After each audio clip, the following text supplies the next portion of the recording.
Hello, welcome back to Addicted to Recovery, the podcast bringing you the truth about addiction. My name's Christopher White. I'm joined as ever by my dear friend, co-host and fellow recovering addict, Max Thomas. How are you today, mate? I'm very well, mate. How are you? Look Well, like you got a nice suntan going Mate, on. I sat in the garden for half an hour today. I know. It's It was beautiful. blinding. Yeah. Finally, I know. the sun is out. I've got my shorts on Yeah. and I'm happy. I did a little Insta post this morning. Like, I got a big announcement to make, and it was basically that I had shorts on for the first time this year. But it's been I spoke. We'll get into it. We've got go on. Yeah, go on. We've got our friend Johnny, haven't we? Yeah. More than a friend, Yeah. our sponsor. Oh, okay. Yeah. And yeah, mate, what an absolute privilege to have you in here. Thanks for coming in, mate. Listen, man, the pleasure's mine. Honestly, is I'm privileged. I feel privileged to be here. Yeah, I think we can both categorically say we love you to bits, John, to be honest. And Yeah. you've been such a massive, massive part of my recovery. It's fantastic to have you here, mate. It's like having a mate here, isn't it, really? So, Yeah, definitely. And look, what I would like to say to sort of add to that, you're one of them constants in my recovery. I met you when I was still in and out in that little fuckery period. You know what I mean? And What a change. when I met you as well, Max, wasn't it? And I was sort of in and out. I've mentioned it loads of times on the pod before. bowling about. Giving it like loads of bravado, wasn't it? Huge Right, ego. Yeah. You was like a big Chewbacca, massive ego, and I was like a little Ewok. He was like, and I was like, I remember it, Yeah. Yeah. And then I went to treatment. I remember I had a long chat with you before I went to treatment. And I know where I was. I was sat outside a pet. and I was sat at the end of my road, like by where my mum and dad live, because I've been kicked out of my house. I was back at my mum and dad's, still using, hiding up the end of the road, waiting for the living room light to turn off so that I could go in. Yeah, because that's what I used to do. Yeah. I'd walk halfway down the road, I can feel look that. to see if the living room light was still on. And if it was still on, that meant my mum was awake. And it meant I couldn't walk in because I couldn't look her in the eye. Yeah. So I'd go back to the van and wait again. Gotcha. And then try again. And sometimes it would be midnight before I could go home. It's amazing what I remember. We've done a few of these recently, and we're talking about. I think I spoke last time, and I said like how my memory's shot to bits, John. But there's certain things that I just massively remember, and it's normally some of the real dark times like that. Yeah, well, it's like little things, like little moments, like what I was talking about, that just trigger. Oh, I remember where I was, and like I remember the feelings that I was feeling. Yeah. So we had a real long chat. Do you know, can I just say something? Go on. Do you know, when I hear your story, and I hear your story and my story, the abnormal, because that's not normal, but it's occurred for me, in my using, and even when I've been clean and not working a program, I can get that type of separation. Yeah. The abnormal becomes normal, doesn't it? So you avoiding your mother and going back to the van to use, it's insane, isn't it? Yeah.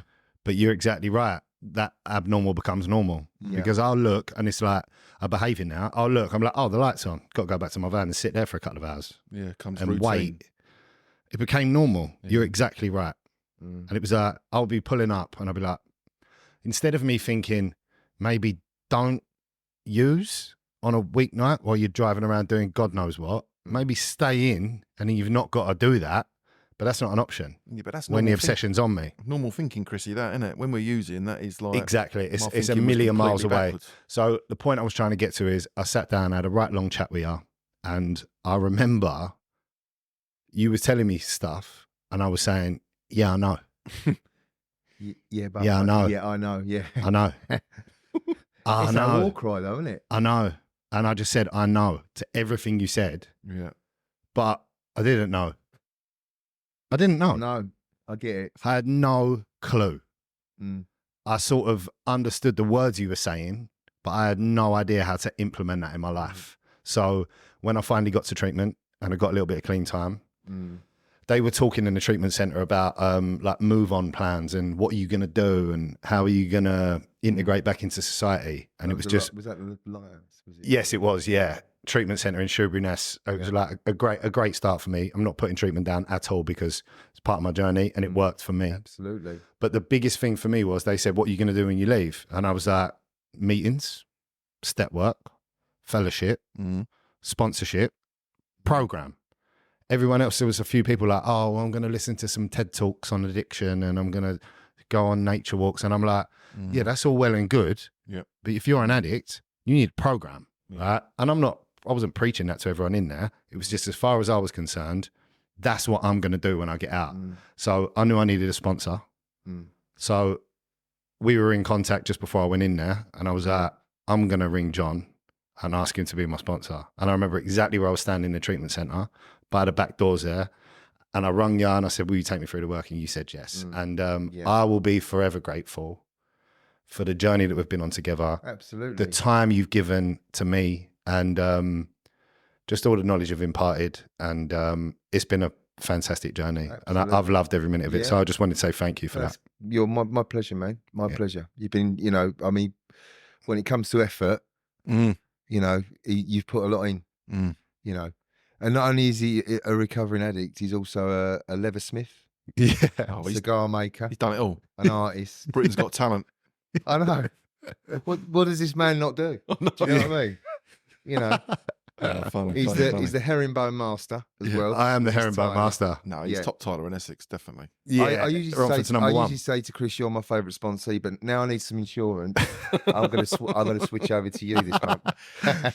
I've never said that. Yeah, so we found each other, John. My little story how we met for the listeners is I've known you since Honeypot Lane, Basildon, really. Those Wednesday night meetings, which was a massive part of my recovery. And then I went through the steps in another fellowship initially. I was going to the fellowship I'm in now, but I went through it the Big Book way, and then great way to. It is a great way, fantastic way. Yeah, and the original way. Yeah.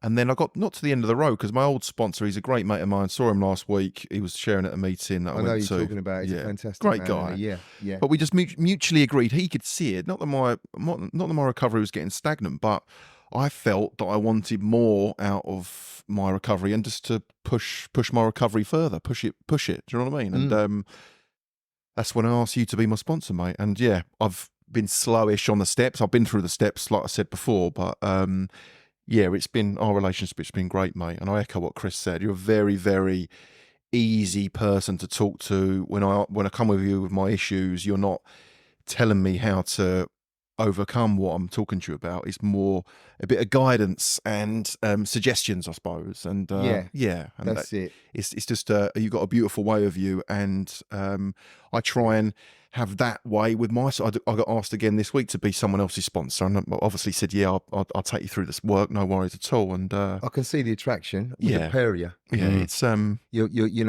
can see the attraction. Why someone would say to you, will you be my sponsor?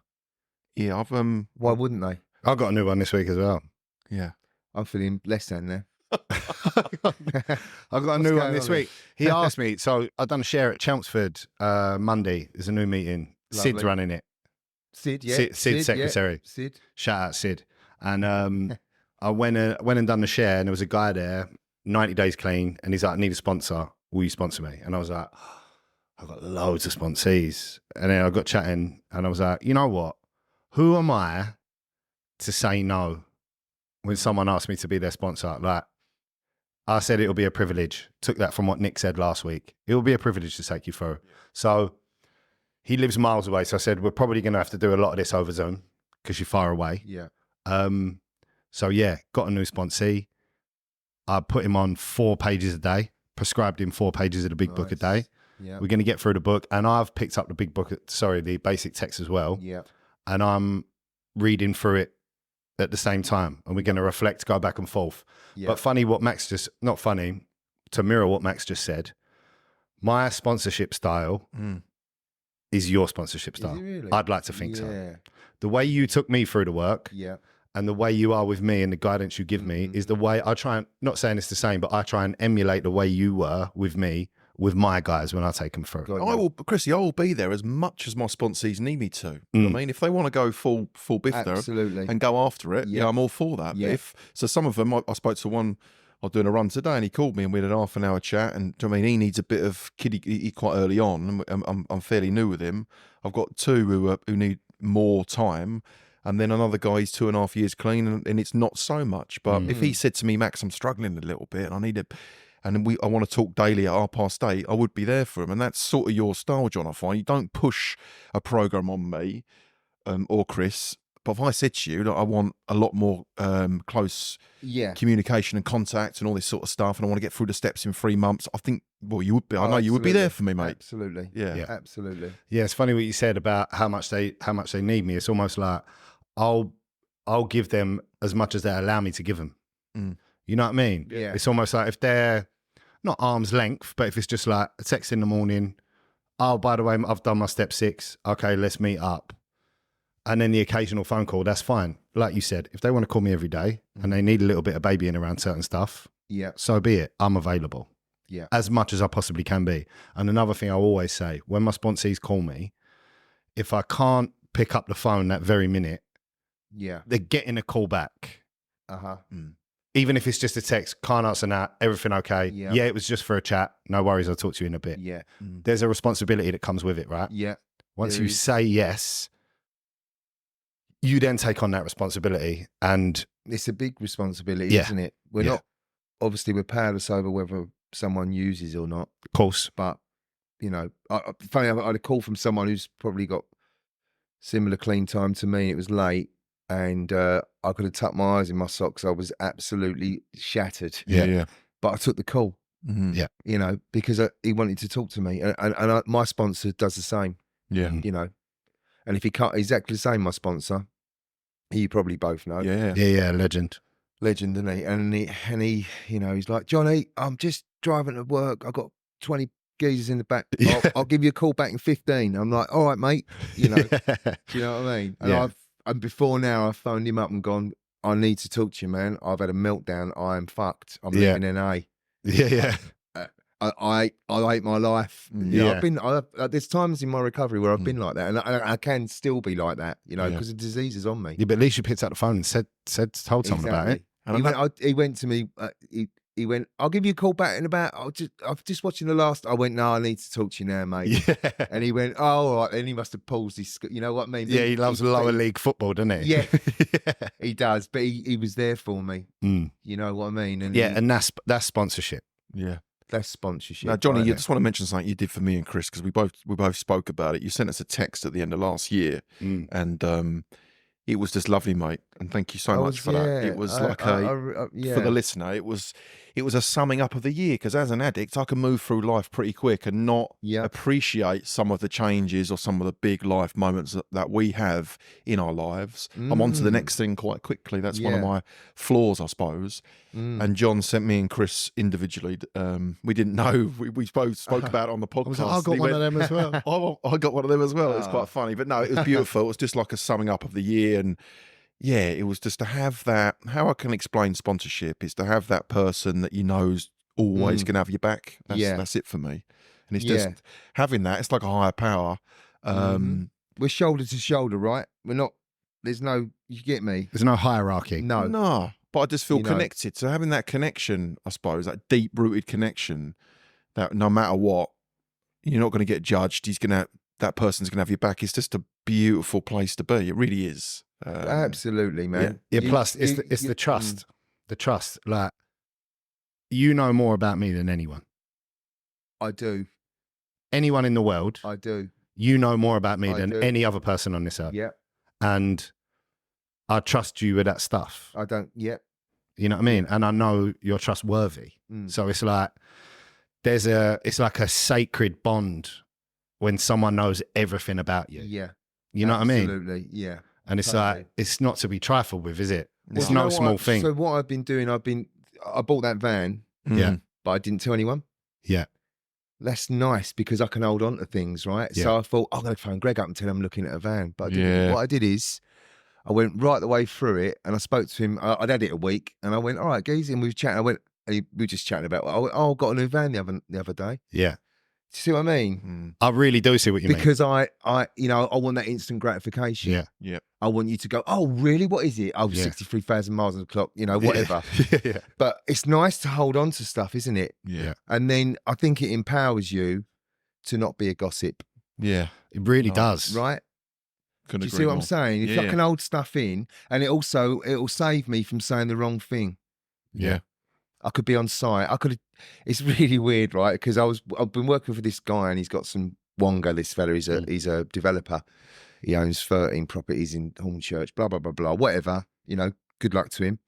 But he walks on site and he's like, right, you, get that done, you over there. And as he walks off, his manager's like scratching his head going, oh my God, what has he done? You know, Yeah. right? And, Bull in a and he's china quite shop. bullish, yeah. He's quite bullish. And when I first met him, he was cool. But then I was trying to be funny. And it was like, I was like, oh shit, I need to keep my That's a mouth. mask. Yeah. Do you know what I mean? Yeah. I was trying to fit in. Yeah. Because you had this massive dynamic on this job. It's like it's like a £1.7 million build this guy's doing, Yeah. and the clients are on and off, right? I'm just trying to tell you what goes Yeah, on of with me. And you've got the electricians who are friendly with him. The electrician's friendly with the ground worker. So I've got all this going on, and I'm like this, like, Yeah. hello, mate, all right? Do you know what I mean? Fish out of water. That's it. Yeah. I'm trying to shoehorn myself. Trying to people please. I'm trying to people please, right? And I'm hearing him having conversations. I'm trying to drop jokes in, and he's like, yeah, mate. like that. Who's Do you the know new what I mean? spread? Do you know what I mean? You just get on with your plastering sort of thing. I can relate to that but then- behaviour. Yeah. Yeah. It's like I'm powerless over the disease of addiction. My life's unmanageable, right? Yeah. So Yeah. what? And then I sort of drew back. I sat with it, and I thought, just keep your mouth shut. Yeah. You don't need to say anything. Yeah. It's not going to improve the situation. It's not going to add or subtract to it. Just be you. Yeah. You know. And slowly, I got that because I can be 1 or 10, but now I sort of try and work within 2 and 9, and I'm somewhere in between. You know. Step 6, step 7 stuff. Bit of balance. Do you know Bit what's of balance. Do you know what's taught me how to do that though? To like not get involved, like you just said, John. Is I'm on a few of these fellowship WhatsApp groups. Yeah. And from time They can be funny, can't from they? time to time, it They can be funny, kick off, can't they? right? You guys Don't know. worry, I've left a WhatsApp group before now. Don't worry. Yeah. Well, I have just learned to just stay quiet and let the Yes. action. I just unfold. fire in a popcorn emoji and sit back. That's it. Yeah. Oh, But early in my recovery, I'd be early in my recovery, I'd be getting involved in that sort of stuff. And Yeah. have you thought about doing it this way? And Yeah. don't overreact. Is that aligning with Tradition 7? Yeah. yeah, that's it. Yeah. Someone chucked some traditions at me once, and I was like, Mm. Mm. do you know what I mean? And I think what I've also learned is not to lead with the chin. Mm. And I Yeah. think that is congruent with a spiritual way of living Yeah. to keep me clean. If I can hold back a little bit, you know, Yeah. and just Stay on the outside. because you get to learn what people are like. Because listen, I was a walking defect. Yeah, I spent when I was in my sort of early 20s up to 30 odd when I came in here. Yep. I'd built, as you know, we started a business together, me and my ex-business partner, and everyone knows this because I must have said it 1,000 times, but I think we turned over, I'm going back 20 odd years ago, it was 2.9 million. So I had one job, I had 40 renderers on there. Wow. It was worth £750,000, this contract. It was in the Docklands. It was like a 19-story build. I had it going on, right? Big job. Huh? Big job. Big job, right? I had 3 angry Irish managers from O'Shea that I was dealing with, and I managed it all. And only one person threatened to punch me in like an 18-month contract, which is good for me because I used to go around. I was like, you know, they talk about Is this in the self-will run madness? right. Or are you clean at this point? Sorry, that was probably when I was in my first chunk of recovery. Okay. I think, yeah, We'll get to that when we get your story. yeah, because we've got recovery and relapse, haven't we, with me? Yeah. But you know, for me to get through my day, I had to put someone down or shout and scream at somebody because I didn't know any better. Yeah.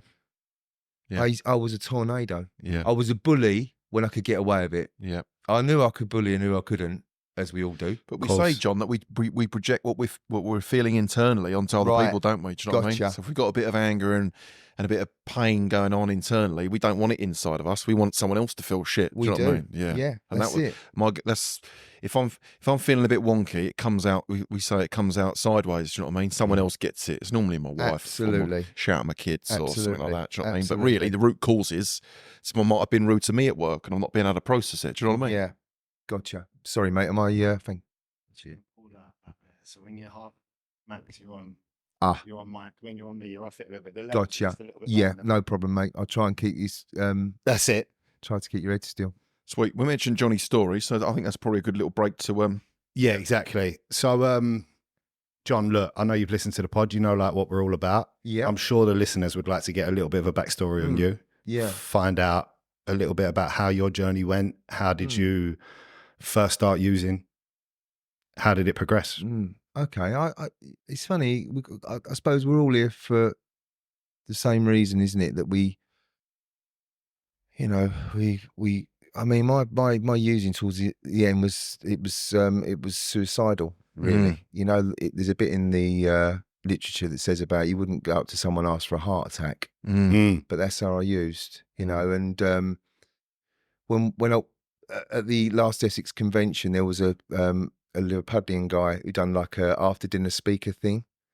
And he said something, it stuck in my mind. It said, it doesn't matter if we come in here, some of us come in here using a fiver. Some of us come in here using a lot more. Yeah. Well, I was somewhere in the middle. Yeah. And my using, whoever you are in the rooms, I'll be left or right of that. But what I experienced was enough. I experienced enough pain, mentally, spiritually, physically, and emotionally, to get me into the rooms, because I knew that my using was not normal. Yeah, and that's all that matters. It was not normal. I could not stop using to save my fucking life. No. And I used to, as you, I know you guys know my story, but I sort of got, you know, my business. So as I was, the timeline's a little bit blurred, but I think, you know, as this business was getting bigger and bigger, we started it from like nothing, and we built this business up, and it just gone and bought a 4-bedroom detached house with a swimming pool. And I was living in this little 1-bedroom flat in Pitsea, and it was my brother's flat. And, you know, I was corralled into it. And it's odd because I'm in contact with someone who was one of my early sponsors.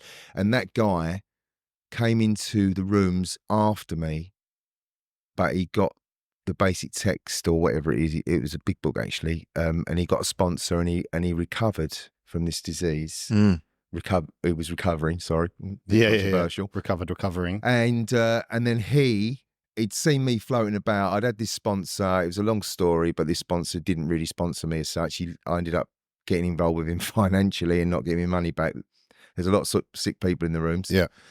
But anyway, I'm back in contact with that guy. And I remember we was doing a book study, and he was travelling to Pitsea to sit with me and do the book study once a week. And he looked round and he went to me, "Oh, that's right."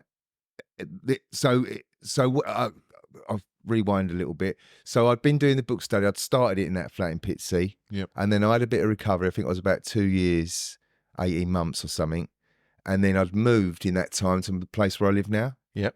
And he came round and we was continuing the book study. It was going over, 6-month period or whatever. And he came round and he looked round and he went to me, "Do you know something?" I went, "What?" He went, "You had absolutely no business being in that flat." He said, "It was your disease that had you in there." And I thought, fuck me. Yeah. I need that man in my life to just drop them fucking little little nuggets. Yeah. Yeah. Because I can't see it. I can't see it. I need you guys. Yeah, and you need blinded, me, don't we? and I need my eye power, and he needs this, and you know what I'm saying? You know, and it all just sums out, it somehow works, doesn't it?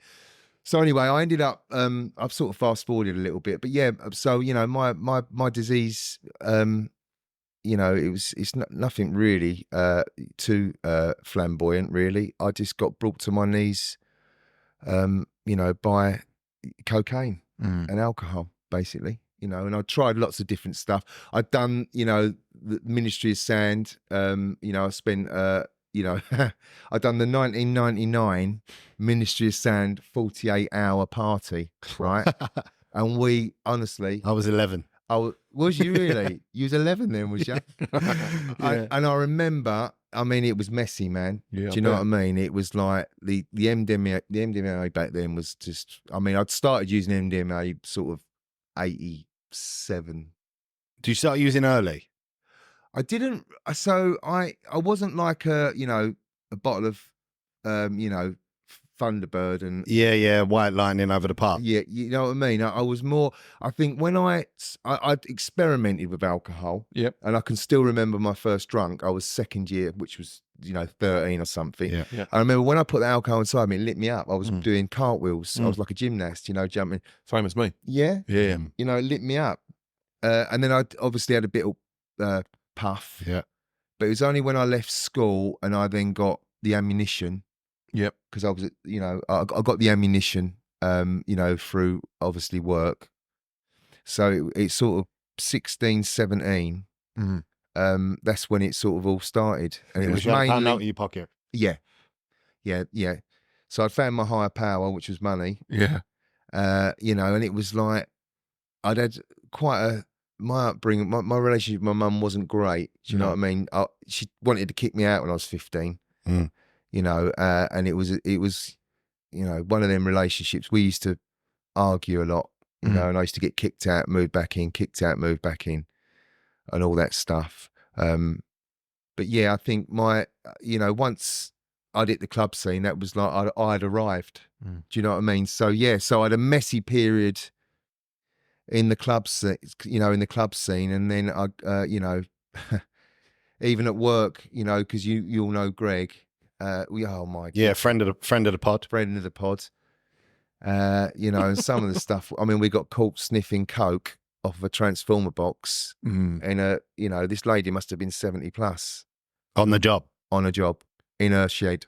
Right. Do you know what I mean? We're sniffing cocaine. Yeah. You know, and that's how it was. You know, it was abnormal, but it felt normal. Yeah. Do you know what I mean? And I slept rough for a little bit as well, because so I suffer with a disease of addiction, don't I? It's not just the using that's going to get me to a place where I haven't got a roof over my head. It's my attitude, and the way I interact with people. So I spent a little bit of time. I was sleeping on a building site in Chelsea, of all places, the most affluent place in the world. Yeah, posh homeless I person. know. Yeah. What? You know, if they would have had card readers, then I might have to get them to tap that. Do you know what I mean? But I was sleeping on a building site. I think I'd done about 6-8 weeks. I was probably like 21, 22, something like that. And then a friend of a friend heard about it, and he come and got me. He was a trader up the city, Right.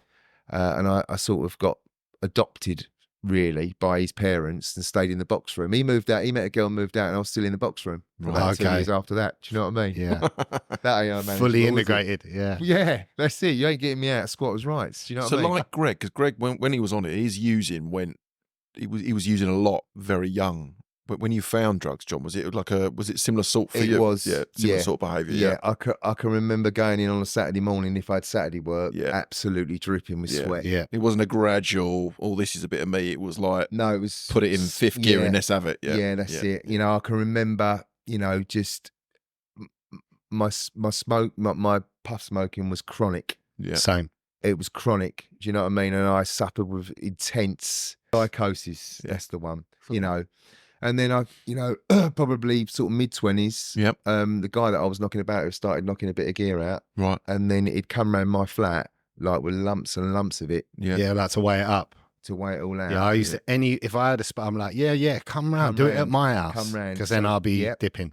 So we'd sit there just absolutely smashing it. We didn't speak the whole time. Yeah, just muted. Just muted. Yeah. Do you know what I mean? It's not fun, is it? It's fucked It's up. When you not. look back at that It's sort of not. behaviour, it's like, It's why are we not. doing that to ourselves?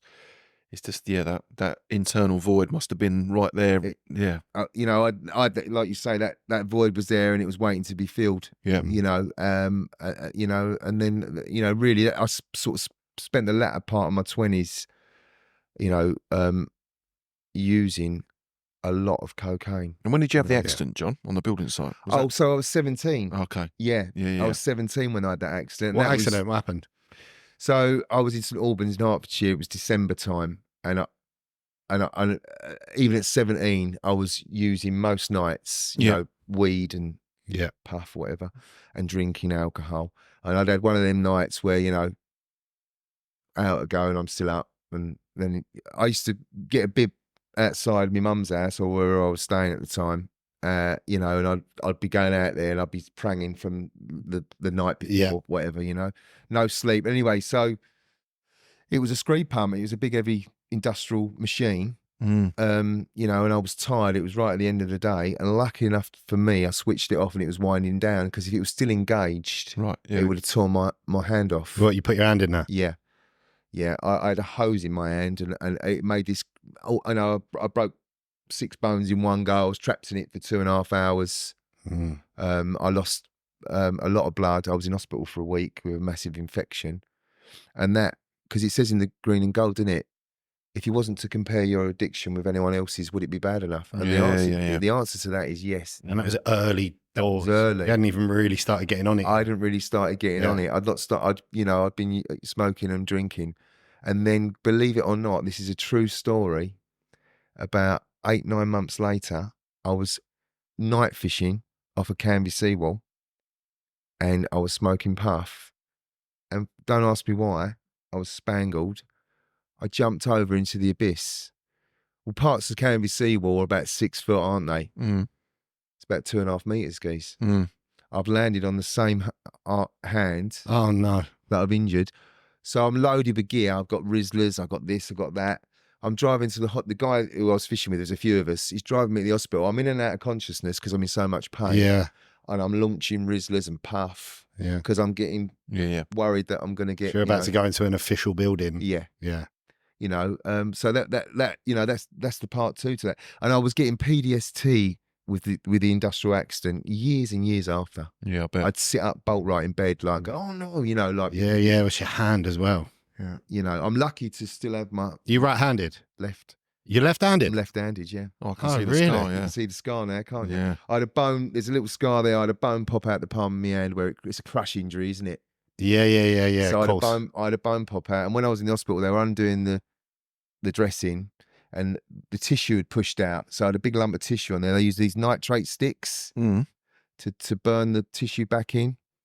You know, so every morning that was nice to wake up. You know, Yeah, I bet it was. You know, so yeah, that was that was a direct result of my my drug use. Consequences early on. Consequences early on, mate. Yeah. So when did it properly come on top? Mid-30s then?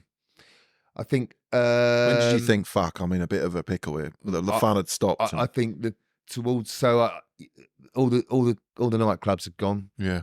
You know, it was work, use, work. Because similar story to you, right? Yeah. You know, and sometimes I'd use at work, but I'd switch on the way home, and I'd call it on or whatever. Yeah. I'd get a bit of gear sent round and brought round, and it was evil. My using was evil. Yeah. Yeah. Do you know what I mean? It was evil, really. When I look back at it, it was evil. It was constant. You know, there wasn't many breaks. I did used to break because I used to smash myself and not sleep, and not eat. Same as me. Yeah. Yeah. And then you get, do you know, and it's really weird. I don't know if you ever experienced this, but I get this glimmer of hope where my mood would be slightly elevated, and I'd think, do you know what? I'm never going to use again. Oh, yeah. And then I'd repeat that cycle. I reckon I used to say that every single week because I was a binge user, like you know, and I used to say that. I used to rip myself to bits at the weekend, completely destroy everything at home, wife, kids, all that sort of stuff, family, and then somehow weasel myself back in, basically, either on a Sunday night or Monday morning, do you know what I mean? And then it would be the recovery process over the next couple of days, and you're begging I was begging my wife I'm never going to do it again, John, do you know what I mean? Yeah. This is me, this is the end now, I don't want to do it, it's not me. Come Thursday, I'm thirsty again. Do you know what I mean? That was it. And the obsession, right? Yeah, all that goes out the window, and I'm just on that carousel of fucking destruction, just repeating the same behaviour. And then I would trick myself, or my addict would trick me in the shower on a Friday night. Tonight I'd be different, Max. We're going to have a few beers and have a kebab and go home. And I truly believed that. It used to convince me. It used to really trick me into... That's what I was going to say. I bet when you were sitting there thinking, right, I'm never using again. I've heard it said in meetings, if you put me on a lie detector test, I would have passed. I was just sat here thinking that, and you shared it. I would have passed the test because I'm not using anymore. I do not want to use anymore. And it's the truth. Absolutely. But unfortunately, we've got like a threefold disease that lives between our ears.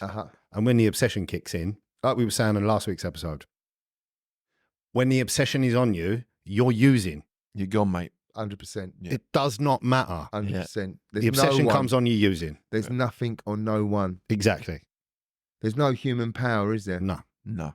Exactly that. And you know what you were saying, John, about use work. Yeah, you weren't using while you're at work. But I guarantee your whole thinking was still consumed by it. Absolutely. My whole being. Yeah. And then when you're on the way home, you're like, right, you said it kicked in then. I guarantee it was with you 24/7. Oh yeah. It's just you managed to hold out until after work. You know what I mean? Just a classic case. If I wasn't thinking about using, I was thinking about not using. Yeah. I had little spells where, you know what, I'm not going to use. Yeah, that's so true. You know, oh, this is what I'm going to do. I had all these plans, but Yeah. never. And people take that because it not. So some people reach a point in their addiction, but this I'm sharing out of my experience, so I could be totally wrong. Where that line of thinking is gone. Yeah. And they're, you know, and they're, you know, but the way I think our thinking, the obsession that we experienced, we can still pursue that to the gates of insanity and death. Mm-hmm. That type of thinking will still kill us. Yeah. Where we're going to think, right, okay, that's it, you know. And I used to think to myself, oh, do you know what? Oh, fucking hell, man, that was, but all right then. Yeah. Do you know what I mean? And why, Johnny? Can we rewind the tape a little bit to when you were, because some of the guests that come on here, and it's normally the same sort of story when they're at school, they're feeling either less than or uncomfortable in your own skin, or do you know what I mean? An alien in your own house, all that sort of stuff, and very oversensitive. Yeah. Was that you as well? Absolutely. Yeah. So the only time I've ever excelled at school, this is a true story, right? I was in the third year and I had my first girlfriend, and we were in the same geography class, and she wanted to sit next to me. And the emotional pain that I experienced and the embarrassment and the fear, that we had an exam and I come second out of the class and got moved up a set. And the only reason why I did it is because I didn't want to sit next to me because of the uncomfortability. Yeah, I get you. Yeah, I'm with you there. That's just one. That's just one. And another one was I used to play football for Pitsy Pirates. Go on, Pitsy. Go on, the Pitsy Pirates. Pirates. Arr, arr, arr. I even had my leg cut off and had a stump. Got a parrot. Yeah. Got a parrot. I did have a parrot as well. Yeah, that's a funny story. I'll tell you about something about that parrot. Remind me. Oh, please. That's Yes, unbelievable. with my Yeah. sponsor, I killed my spot. But anyway, so I used to play midfield. I used to score goals, right? It was all groovy, you know, knew most of the lads from junior school. It was a junior school team. When I played for the school team, I could not kick a ball straight. I was chalk and cheese, man. Yeah. The obsession and the fear that I experienced around Mr. Manderfield. So self-conscious. Yeah. I felt I couldn't do it. Couldn't play. Yeah, I couldn't do it. I'm with you there as well. Because it took it, you know, we talk about having a fear-based illness. It consumes me. Yeah. To the degree where I cannot do anything. It just is so debilitating. Yeah, funny. I watched a thing about. Isn't it odd? It was to do with ice hockey, right? Yeah. And it was about fear and intimidation. So you know, in ice hockey, they have the guys that Gloves come off. on to fight, Yes. right? They're They're just for on that. the bench Yeah. to put they're like, don't do nothing, otherwise I'm coming on, right? Right. And it's like, he was talking about repetition, these guys that were like unbelievable at what they do, yeah? Yeah. Skating, handling the puck, whatever. Gotcha. When they've got like a 6'5" ice boxer breathing down their neck, Gotcha. they can't do it anymore, Right. right? And it's like a psychologist was talking about it, and it's fear and intimidation, Right. Gotcha. And that's exactly what you just explained.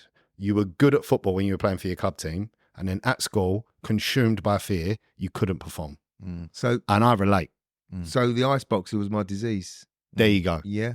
The ice boxer was my disease. And for the listener, this is the why we eventually use drugs to suppress these feelings and emotions, right? To change the way we feel, because we need something that void that we talk about becomes so great that, and you're collecting your Lego or whatever the quirky stuff that you did when you were a kid, Chris, it ain't sufficient anymore. And then we find the drugs and it is sufficient to fill that void for a while. Yeah. For a while. Yeah. It lasts. Yeah. You know, I mean, look, you know, talking about a fear-based illness, you stick, when, you know, back then when you stuck pure MDMA in my system or whatever, you know, it doesn't really matter what drug it was. I was a different animal. I could approach women. You could come out and play. I could come out and play.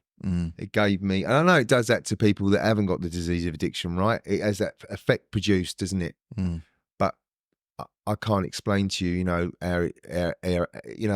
I could navigate my way through life. Yeah. The difference with us, though, Johnny, you put one inside it and we go missing for 3 days, don't we? That's the difference. Yeah. Exactly. And then when it stops working, and you start getting the consequences, you know that in the back of your mind, at one time, it did work and it's got to work again.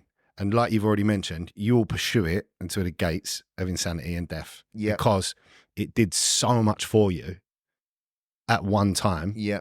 That it has to happen again. So you keep going and going and going and going because Yeah. you need it.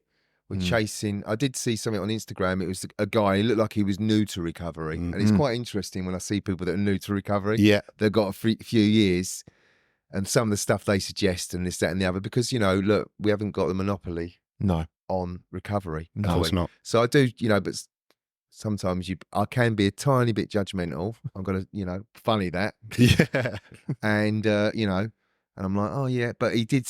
One thing this guy actually said was, I was chasing something for 7 years that I experienced on the first night I used that particular drug, and he chased it for 7 years. It's so true, though, mate. So true. It's so true. When it all aligns, right? And it was all going off, and I was looking good, and I was feeling, what I mean, little D&G number on. I'm giving it that, and I'm like. Yeah. Popping pills All right, darling. Yeah. Exactly. Yeah. Can we talk about your gambling for a little bit, Johnny? Do you mind? Is that all right? Because we've not had many people on the pod with gambling addictions. We've had quite a few messages from people who want us to touch on gambling. Just a little 5-10 minutes, something like that, if that's all right. How that developed and how it progressed, if that's okay. Yeah, I mean, so I remember when my mum was a cleaner. She had lots of different jobs. My mum, she was an Avon lady. She's a cleaner, but I remember. Oh, do you remember Avon? Yes. Hello, is your mum in? It's the Avon lady. Yeah. Used to get the little pamphlets, right? Yeah. Avon. Yeah. So she had a cleaning job at the Royal British Legion. And I remember going in with her, I was probably 7, 8, 9, and I just loved the flashing lights on them fruit machines. And I knew there was money involved, right? And, so that I just seemed to get drawn to that with this disease, right? Yep. And by the age of 12, 13, I'd inherited an Evening Echo paper round. Right. So it weren't your yellow advertiser. No. Do you know what I mean? You knocked on people's It was an upmarket paper round. It was an upmarket paper round, right? You got your 81p for your 5 papers, and they'd give you £1. So you get the tip, plus you get your money for the round. And then I was a barra boy, like I used to work for Peaches, which was a chain of fruit and veg retailers. And so I had this disposable income at the age of 12, 13, probably £30-40 a week, which was a lot back then. Yeah. Because that was my high power money, right? And I got involved with a card school when I was 13 years of age. Wow.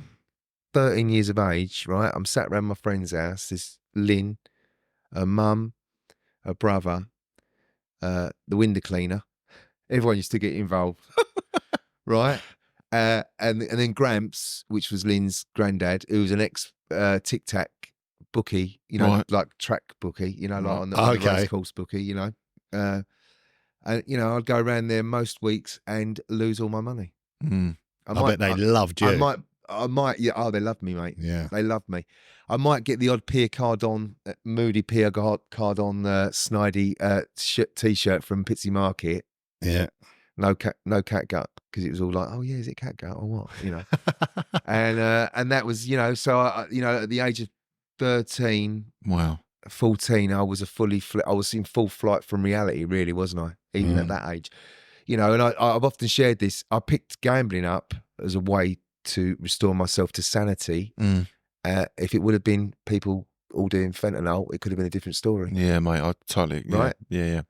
It's your environment that dictates where your disease is going to go to a degree. Yeah. Do you know what I mean? So I used to sit around there and try and change the way I felt about myself and restore myself to sanity. And then, I've had a long, illustrious career with gambling. I was 7 years in January, total abstinence. Nice, well done, mate. Total abstinence, because I had to surrender to it. Yeah. I had to throw the towel in and say, do you know what? I can't do this. Because it was my disease. I was filling that void in that area, wasn't I? And, when I gamble, or when I did gamble, I'd arrive at work on Monday morning. If I have a use up, you might not see me till Monday. Yeah. for a week's it's time, one of right? those. Do you get me? Yeah, it's one of those sick ones. Yeah. It's And I no was- hangover. No. No hangover, right? And I remember even up until 7 years ago, I might be doing a job. I might have spent 2-3 weeks on there. The customer wants to pay me cash that I pay into the bank, and then I might take the cash off of them. I'll just have one bet, and I'll stand in the bookmakers in an afternoon and do 6 or 7 grand. And I don't really want to start talking about the amounts, but The amount's irrelevant. Yeah. It is. It is. Oh, it is irrelevant. Right, it's relevant, right? Yeah. Okay, yeah. Because that's a lot of money to me, Chris. I'm Of like course you. it is. It's a lot of money to you, right? Yeah, It's a lot of money to anyone, mate. Yeah. Look, what I would say is, And the insanity if of you it. can't afford it, any amount of money is a lot of money. Absolutely. Can you explain to me, John, if you don't mind going into it? Because I've never been a gambler. Nor right? me. Never. I Yeah. can't stand to see, like, all my mates used to they were like, I'll all put 20 quid in the roulette machine and they do 100 quid spin on the roulette Yeah. and it don't come, and I'm like, what, the money's just gone. Like, I could have got half a ticket with that. I couldn't understand. Gotcha. Can you explain to me The buzz. and the listeners, what is the buzz? What is the thing that keeps you coming back? Is it the losing or the winning, or the same sort of? I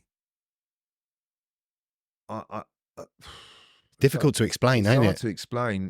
There's a real when because I was nags and mutts, wasn't I? Yeah, So yeah. I'd generally stand in at like William Hill or whatever, or Ladbrokes, watching the screens. But I was really weird with my gambling. It was really weird OCD gambling. I'd do sequences of numbers. Okay. 1, 2, 3, 2, 1, 3, 2, 3, 4, 3, 2, 4. Okay. And would you leave when you won, or would you leave when you've run out of money? I was my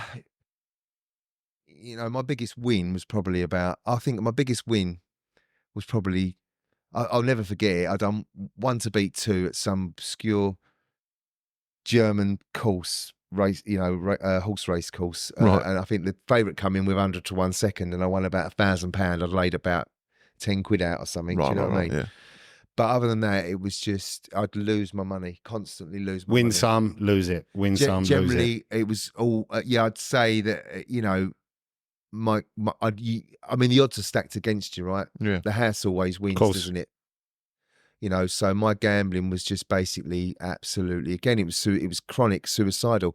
I remember being in a bookmaker's once, and I think I was about 20 odd, and I'd got. Back in the day, I used to get tax refunds. I used to work on it was called an SE60, and I got 1,200 quid paid into my account. In my early 20s, and I had a week off work, and it was this battle. So it was 1,200, 700, 9, 6, 1,100. Yeah. 200, 400. It was like that, right? Until it's Oh, all Jesus. it was chaos. But are you when you're in it, is that you escaping reality because you got your blinkers on? Absolutely. Yeah. Yeah. You're in that absolutely. fantasy Yeah, gambling yeah. world. Yeah. Yeah. You I just sort of get it. yeah. You just I do too. Yeah. I think It's not win or lose. It's just you're in it. You're immersed You're in on the it. screens. Yeah. Yeah. It's very insular Yeah. in the bookmakers, Yeah. right? But most times I used to gamble. I used to come out there with like 10 B&H and a chewed up bookie's pen. Yeah. That was it. That was it. Cool. That's a very It's really sad, Yeah, it's actually. vivid Isn't it? scene, that, isn't it? It's really sad. And I've heard the mortality rate, the suicide rate with gamblers is really extremely high. Like, Yeah, through the roof. Because look, there's only a certain amount of cocaine I can sniff in a day. yeah. So there's sort of a cap on the money. Yeah. With gambling, I could put my Yeah. net worth on a bet and lose it in 2 Absolutely. seconds. Absolutely. So my very first 12-step fellowship meeting was a Gamblers Anonymous meeting. Yeah, I was gonna get to that. Do you do meetings? Have you worked a program around your gambling? I just apply what I've got, because I think, the fact that I'm powerless over the disease of addiction, that incorporates the whole course it does. package, doesn't it? That's why I love our fellowship so much. Yeah, definitely. I've learned more in the last, because I've sort of made my home the fellowship that we're all in. Yeah. My first experience of a 12-step fellowship was in 1991 when I was 21. I was 3. It's mad, isn't it? Yeah. 1991, and my brother dragged me there. I was 6. You were 6, was you? Oh, that makes me feel a lot better. Yeah, so you had a combined age of 9. Yeah. So I can remember my brother, because he used to call me Lemmy Latchford, because I was always lending money off of him. So he called me Lemmy. Lend me a tenner. So back then I used to get my check. I was on the tools then. I was doing insulated renders and that.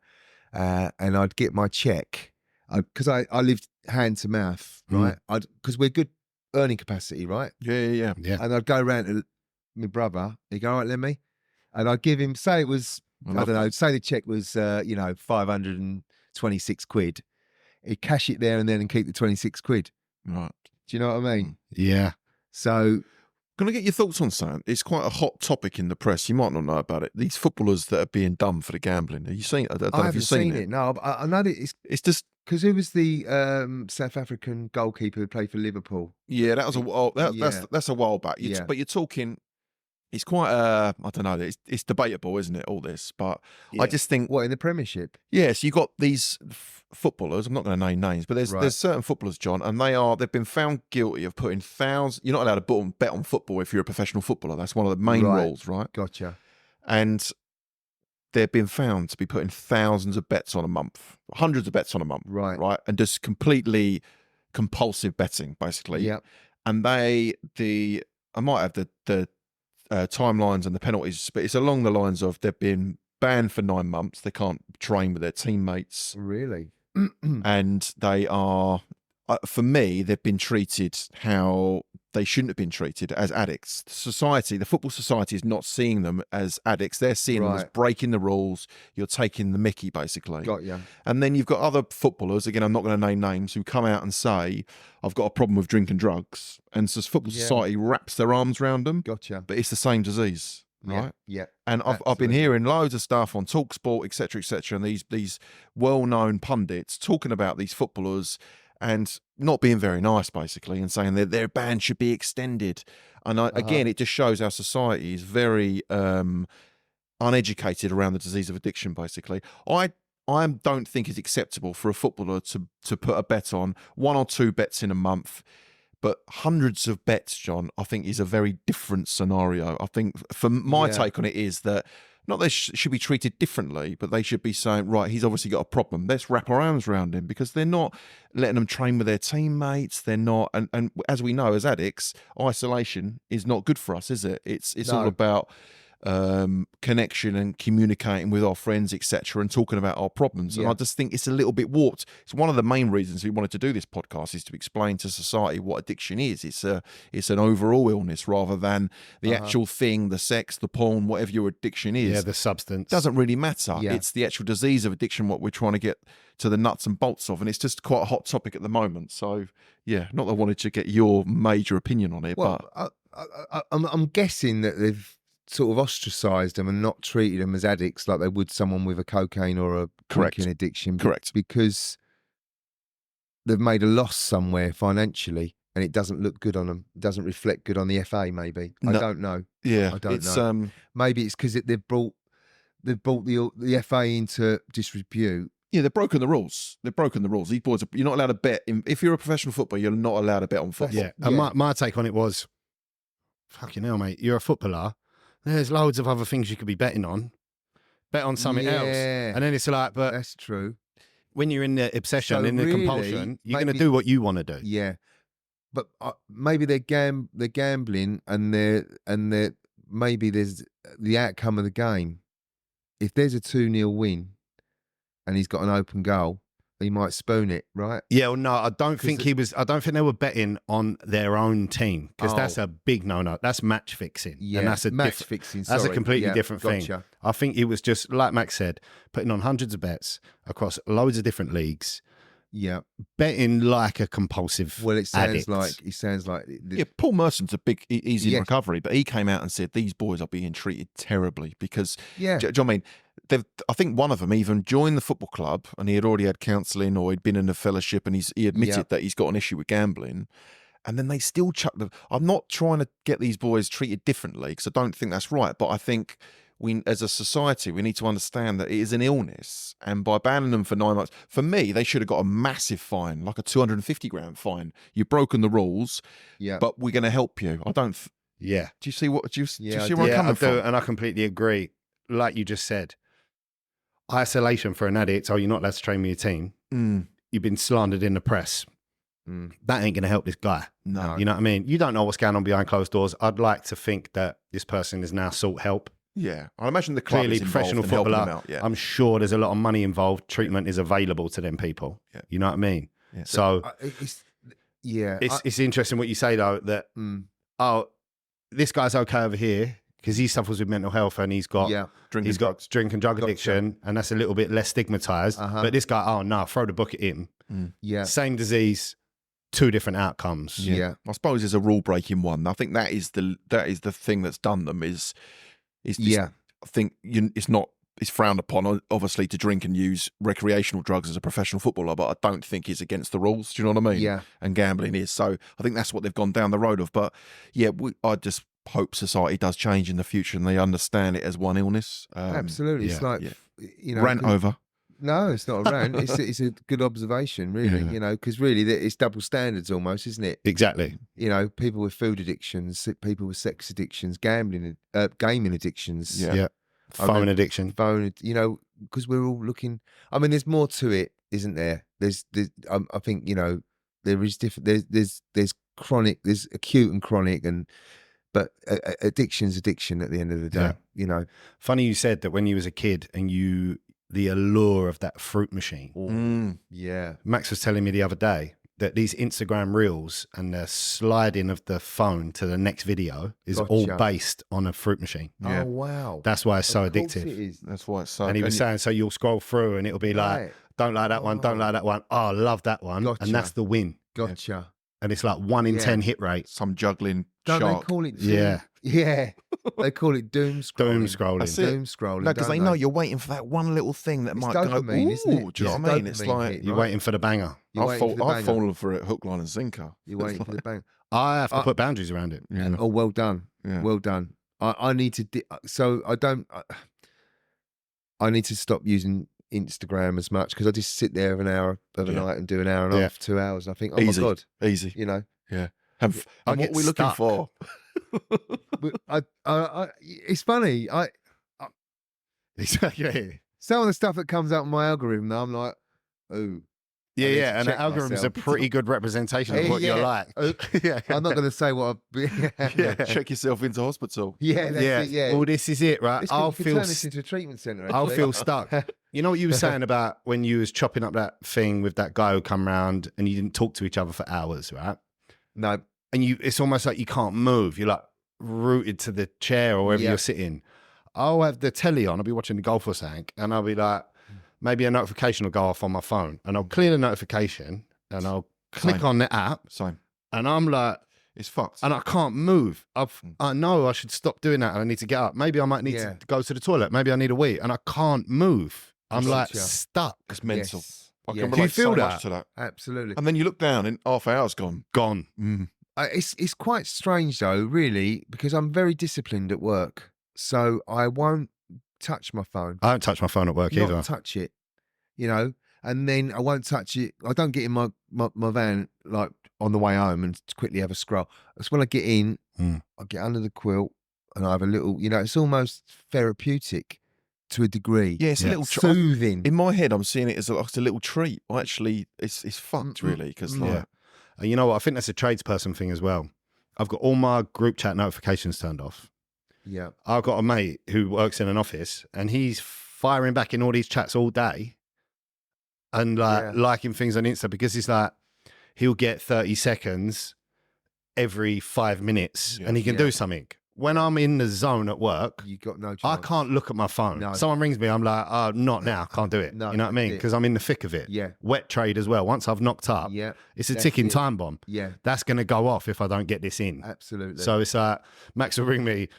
Hey, I'm like, yeah, I'm in the trenches, mate. I'll have to call you back. It's funny because you rung me. I was working over Canvey. I'm working on the King's Club, Right. Caravan, and you rang me, and I was knocking up, and I thought I've got to do this, and then I'll ring him back. Yeah, I could tell you were right in it. Yeah. So I did. I rang you a couple of times, didn't I? Yeah, no, you did, Yeah.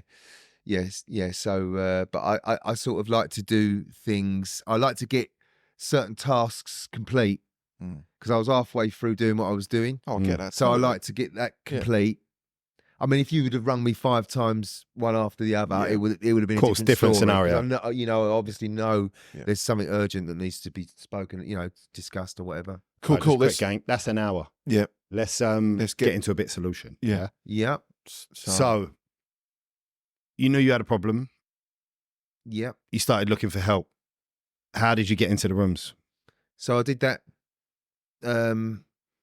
one visit in 1991. My brother took me to, I remember the night, it was the Leon C, the Quakers.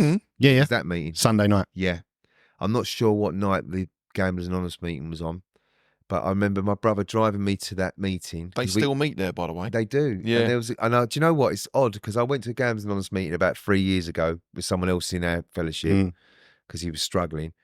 And the same geezer that was at my very first 12-step fellowship meeting was there. Wow. I was like, what? Did they work out the big book?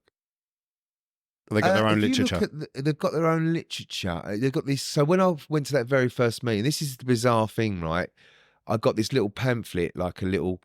Welcome. Is that A3 or A2? Anyway, no, it's very small, and it was orange. And it was orange. The bind, and then it was just, and it stayed in my sock drawer for about 15 years. Wow. So I had the solution.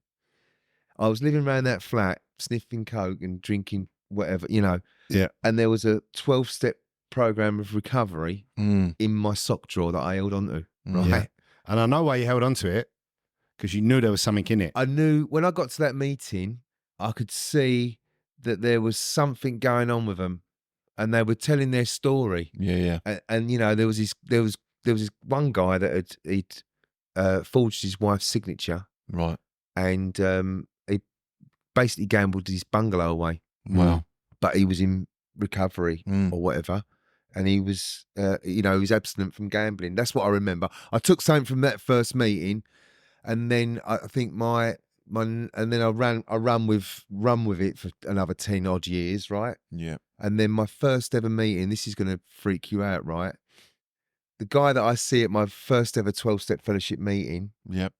I was at a CA meeting recently, and I said to someone, "Oh, do you know the guy called?" He went, "Yeah, I know him. I got his number in my phone." Right. I went, "What?" He went, "Yeah." So I rang him up. I texted him first, this guy, and we spoke on the phone. And I was telling him some of the stuff. It was in the World's End Theatre in Chelsea. Right. And I went there, and after he'd shared, I stood up and started clapping. Yeah, you told me about this. Yeah. And someone that you've had on as a guest, she was sat next to me. Okay.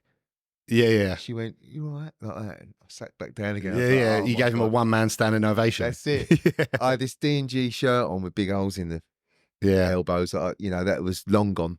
That was a ministry sound. I had a mighty fall, right? And anyway, so some of the stuff that I heard in his share, because I've messaged him, he went, "Yeah, give me this is around Christmas time."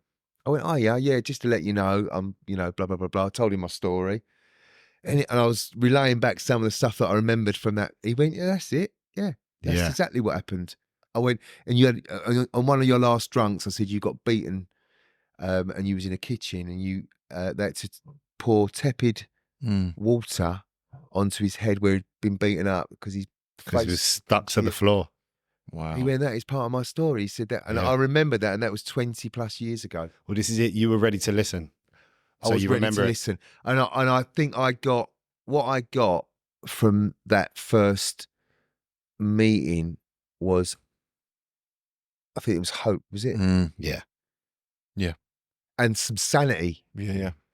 Oh my God, this guy, he's not using no more, and this was his life prior. Maybe this can work for me. Yeah. And then it went, and I was with, and then the girl that I was with at the time when I came into the room, we got to a few meetings together. Right.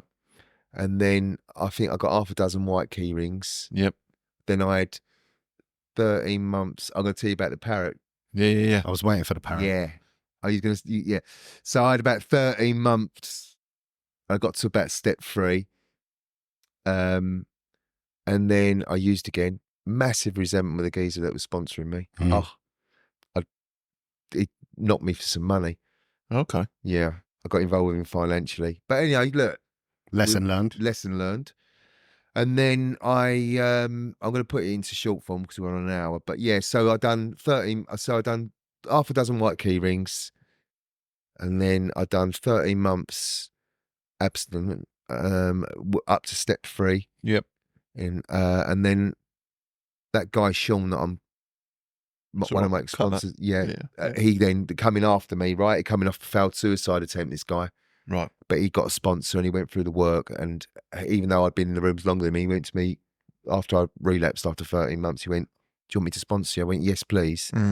Done the big book study. Nice. And I had 4 years. I was Mac 1 guys. I was Mac 1. I was doing like meetings every night. You know, I was started to sponsor. I went through the 12 steps and I made my amends. I had 4 years Mac 1. And then guess what? Got my own place. Yeah. Self-will Come back in, right? Yep. 2 meetings a week, 1 meeting a week, once a month. Guess what? Danger zone. Used again. Yeah. So that was horrific. took a slow walk back to the dealer. Absolutely did that. Yeah, you always say, John, you went from step 12 all the way down. Step 12 to 1, wasn't it? Yeah. And guess what? When I'm at step 1, I am Powerless. Yeah. And that was horrific. That was a jarring experience. Yep. And it was exactly where I'd left off, man. I thought I was going to have a heart attack every time I used. Do you know what I mean? It was horrific. Well, you knew what the solution was. I did. But the obsession was on you. And I couldn't go back to my home groups because my pride and ego had reconstructed. Yep. So I was doing recovery. I was working in Hastings at the time on a business park. I was doing construction stuff down there. So I was doing meetings along the coast. Yeah. I could not go back. I could not go back to my home group. Shame and guilt. Shame and guilt. I remember this guy, I was feeling sorry for myself. I was in absolute victim mode. And I'd been using that day. He went to me, "What's going on with you, mate?" I went, I said, "I've used again after 5.5 years. He went, "Guess what? This guy's here. He don't know what powerlessness is," like that. I was like, oh, wow. I wanted to bite his nose off. Yeah. I'm telling you, I sat in that meeting for an hour, 1.5 hours going like that. I'm going to fucking kill him on the way out. Yeah. I'm going to, because you know what I mean? Yeah. And then I got back into recovery. I'd done a few different fellowships, and the rest is history. I've had a few hiccups in the last 14 years, done some insane stuff, but learned from it. Yeah. But ultimately stayed clean. 14 years. 14.5 years. So you had 4 relapsed. How long did it take to get back? I think I was using for about 2 or 3 months. Okay. Yeah. So relatively quickly. Yeah. You got back relatively quickly. And now you're 14.5 years. Well done, mate. Lucky enough, that guy that I told you about, Sean, it's really weird because he's about 2 years, he's been struggling with this disease. And for some reason, he sent me a gratitude list. And now we open a dialogue. That's what we do every morning. Yeah. Do you know what I mean? That guy saved my life, really. Yeah. Do you know what I mean? I wasn't very grateful this morning, and I said, "Morning, Sean." I said, usually it's 10, 15 things. I just put on there my sanity. That's all I could muster up this morning because I've got some bad news about the dog, as you know. Yeah. So that's life, her, old right? Georgie. Old Georgie girl. She's got her soft tissue sarcoma. Right. But I've just got to take it a day at a time, haven't I? And I know, look, she's my mate. She's my little fur girl, right? But I can get through it without using, can't I? Of course you can. Absolutely can. Yeah. I can grieve. I can feel the loss. I can experience life and not use. That is this program, right? Well, look, that dog's had a great life. She's been loved up. You know what I mean? So she gets 100 kisses before I leave the house every morning. There you go. 100 kisses. There you go. If I'm in a bit of rush, I go. I speed it up, but generally I go. Mwah, mate. mwah. She's been there for all my step work. Oh, bless. Yes. She sits there right next to me on the sofa, and I just stroke her while I'm reading my steps out. Yeah, she has. She's sweet. That was a great experience doing your step work. I enjoyed your when you came around as well. It's just it's an honour, really, and you learned so much, didn't you? Well, I remember you said, I think it was after the 4 and 5, and I've mentioned this before, that when I left, I'm like, "Mate, thank you so much," and you're like, "No, thank you." Yeah, absolutely. And I didn't understand it until I got my own sponsees, And I'm like, you're like, no, you're helping me. And I'm like, yeah, all right, mate, whatever. You got to say that. Now I know that me going through the work with people again and again and again, it's been like 4 or 5 times now that I've got quite deep into the steps with people. I've had my own experience and my own growth and my own learning curve every time I've been through it with a different person. So I understand what you're saying now when you said you're helping me as well. Definitely. I get it. Absolutely. You've experienced it, haven't you? Right? Yeah. I did actually let someone go recently because just the lack of effort. Well, there you go. And I phoned him up. I didn't do it on a text. I said, listen, man, I got to tell you. I said, I'll be doing you a disservice if I said to you, that what you're doing is okay. I said, because you're taking a slow walk back to the bar. Yeah. I said, I've got to let you know about this. Yeah. I said, have a think about it. I said, if you want to put the effort in, you're more than welcome. You can stay on board. I'm no problem with that, but we can re-engage. Yeah. If not, you might want to get someone who's a bit more regimented. I don't know. I said, I don't know what's going to work for you. Yeah. And there was no resentment behind it. All it was is I think sometimes I need to hear stuff. I think sometimes other people need to hear stuff. Yeah. Yeah. If there's no contact. No. Do you know what I mean? When you're just out of a treatment centre, or even if you just walked in, it doesn't necessarily have to be a treatment centre. You're just out of intensive care, aren't you? Yeah. Yeah. You need to be going to meetings. You don't have to, but no. When I was early on, John, I know you weren't my sponsor then, but when I was early on, I was on the phone to my sponsor most days. Was you? Like, what's going on? Yeah. Do you know what I mean? Yeah. It's only, I think it's understandable after say 5 years that you're. Do you know what I mean? I phone Chris probably more than I phone you now, but I phone you. Yeah. If it's all going tits up, or I need some real big advice, I rang you about some advice with one of my sponsees, didn't I, recently? Yeah, absolutely.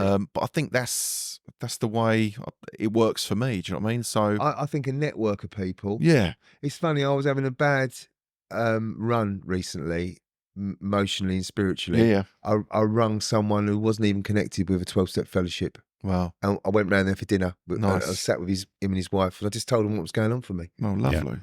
It's great. That's where it's at, though, isn't it? It's grown-up stuff. The It's honesty. grown up, isn't it? I've had to change up. You don't even know this, Chrissy, but I've had to change. Not I've had to.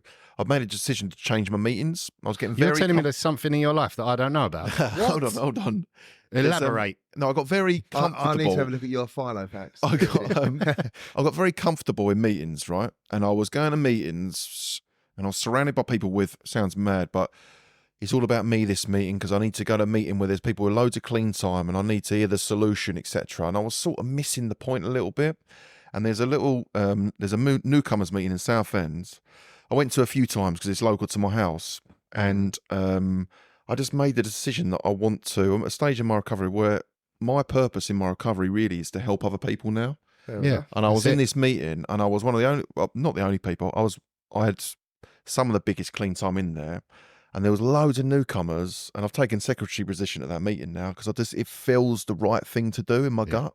I was laying idle at that other meeting, but I was sort of looking at my recovery in a selfish way. I've only got to do 2 meetings a week, so it's got to be right for me. Instead of these people and the amount of newcomers I've had come to me and say, like, I just engaging more with the program, John. Do you know what I mean? Yeah, mate, carrying the message and focusing on I primary needed to purpose, mix it up. helping a newcomer. Yeah, I needed to mix it up, and it's definitely the right thing I've done. 100%. Commend you for it, mate. Was it clean house, trust God, help others, right? Yeah. That's basically the program in a nutshell, isn't it? Yeah. I don't know what with regards to the God stuff. I've co-created my life. God doesn't set my alarm clock. I do. Yeah. Do you get me? Yeah. And there's holes in my program. There always will be. Yeah. I'm not perfect. Same. And once I get to understand, and I'm sat here now tonight, connecting to you two, and I feel complete. Yeah, same. That is where the recovery is. It's heartfelt, isn't it? Yeah. I don't have to be anything more than I am. I'm just being me. I've been present to the moment. I've been engaged in what you're saying because I'm interested in what you're saying. I'm not waiting to say something and speak over. Yeah, you active and stuff listening. like that. Active listening. And we're all right. There's a guy that I'm working with at the moment. He's got a lot of stuff going on. And he's a geezer. He's 50, but he looks trim. He's a swimmer. He does a bit of wild water swimming, and he's separating from his girlfriend, and he's a confident guy. You know, he's good looking. He's got a lovely way about him. He's got stuff going on other than that, like we all have. And I just see this vulnerability in him the other day, where I see the mask drop, and I see the energy that I got off him, and I wanted to be empathetic to that. Yeah. Do you know what I mean? And I've been listening to him. He's been running stuff by me, and I think with this program you get to stay impartial, don't you? Yeah. Because what floats your boat, you know, that might not float mine. Do you know what I mean? And what works for me might not work for you. You know, so the best thing I can do is just listen a lot of the time. Well, that's being of service as well. Absolutely. Outside the fellowship. Absolutely. Yeah, I done it today with a customer, Betty. Yeah. I'm sitting down, we were just talking. Yeah. I told her about the dog, and she was telling me experiences around her dogs that she's owned previously. You know, it's that connection, isn't it? That's what it's all about. It's about connection, isn't it? I told you about my neighbour 2 doors down, Dorothy. No. Shout out Dorothy. She's a legend. She's like, shout out Dorothy. She's nearly 90. That's never been said ever. Shout out Dorothy. What go on, Dorothy. Right. She's a legend, right? She lives 2 doors down. You see her out in the garden. She's 90. nearly 90, yeah? Wow. The other day she's got like a sledgehammer and she's like banging a stake into the ground. She's like, stop it. her garden's amazing, right? Is it? But she's getting on a bit now. Yeah. And I'm like, well, Dorothy, like I see her, I'm like, let me do that for you. Like, Nice. and I'll help her with stuff. Yeah. Where I was working today, it was like 4 flats with like a central staircase, just little 1-bed flats. I'm doing a bathroom in one of them. Yeah. So it was so pokey in the house that I had my cutter set up on the landing, and I've heard this little noise. I've got my earphones in at work, and this little old lady's popped out the door, like in the flat opposite. Yeah. And I got all my bits in the way. I was like, give me 2 seconds. This is a couple of days ago it first happened.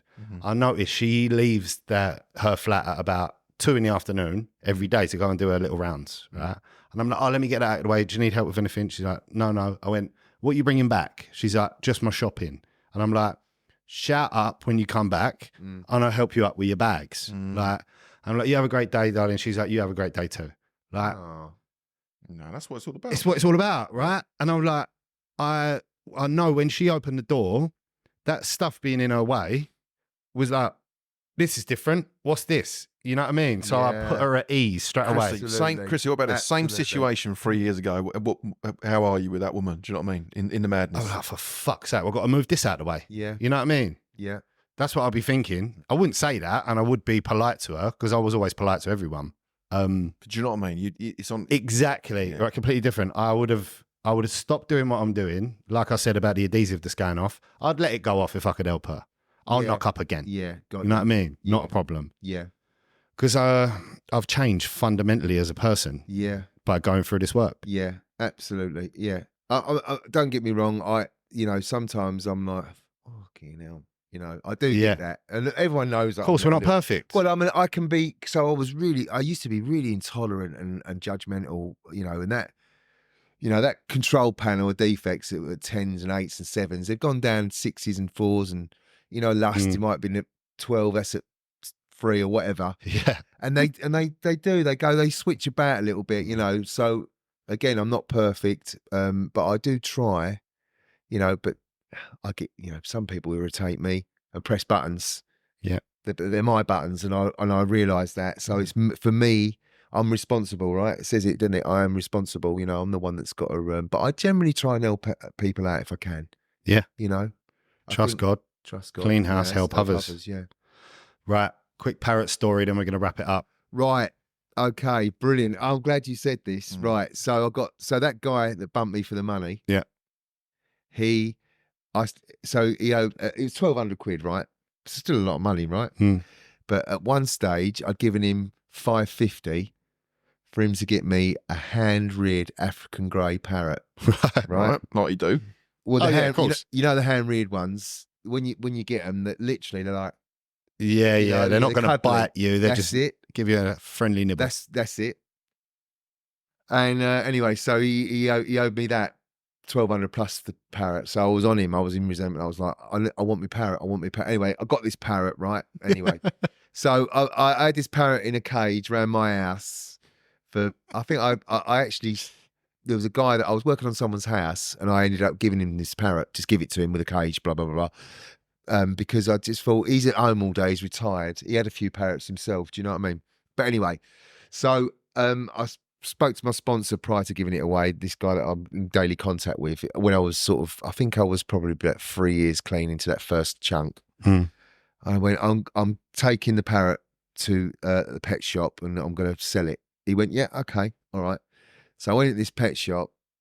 I ended up buying another parrot, right? So now I've got an African grey and a blue-fronted Amazon. He went to me, I phoned him up. He went to me, how'd you get on? I went, I bought another parrot. He went, what? He was crying with laughter, right? He went, I couldn't make it up. Do you know what I mean? Love that. I ended up having 2 parrots. That's the story of the crazy parrot. Yeah. You went to offload one parrot And come back with 2. Yeah, paid 800 quid for it as well. Do you know what I mean? Got mugged off. And funny, just quickly, so when Greg and I, we used to come around the flat, Greg, we play PlayStation. He used to fly off the top of its cage. You ask him, he'd grab his head. And in the end, he'd be like, leave it out. It literally swooped like a bird of prey. Do you know what I mean? He attacking Greg. Yeah, attacking Greg. And he thought that I'd trained it to do it because I could beat him at FIFA, but it's not true. Just a quick one, Johnny, before we let you go. Like, if you got a little message for the newcomer, so if there's someone out there listening and they think they've got a problem, and they're not sure whether to take that step and go in, open the door to recovery and go to a meeting. What's your thoughts on that? What's a little message to the newcomer? A little message for the newcomer. I mean, what was said to me is, stick around for 3 months, get a sponsor, go to meetings, and if you're not happy, we'll refund your misery, right? Yeah, I love that. I just think that's timeless, right? Yeah. It's been hammered out on the anvils of time, that one, isn't it? But yeah, just, try and learn about your disease. Because when I first come to the rooms, I knew I was an addict, but I didn't know what that involved. Yeah. And it opens up a big world of, the action and solution and what you need to do to recover. Yeah. Just stick around and, get lots of numbers and, give it a chance. Give it a chance. Give yourself a chance. You're 4 and out. You're still in intensive care. And that'd probably be it. Lovely, really, mate. Thank you. Beautiful. Thanks for coming on. Like I said, mate, you'll never know how grateful I truly am for you and everything you've done for me and my family and my recovery. So, massive gratitude and thank you so much for coming on. It's been a great episode. You know what? I've really enjoyed myself tonight. I felt so relaxed and me too. Amazing, absolutely amazing. I really needed this. It's really infused me. Yeah, nice. Thank you very much. I'm so beautiful. Thank you. Thanks, John. I really appreciate it. Cheers, guys. Thanks, Max.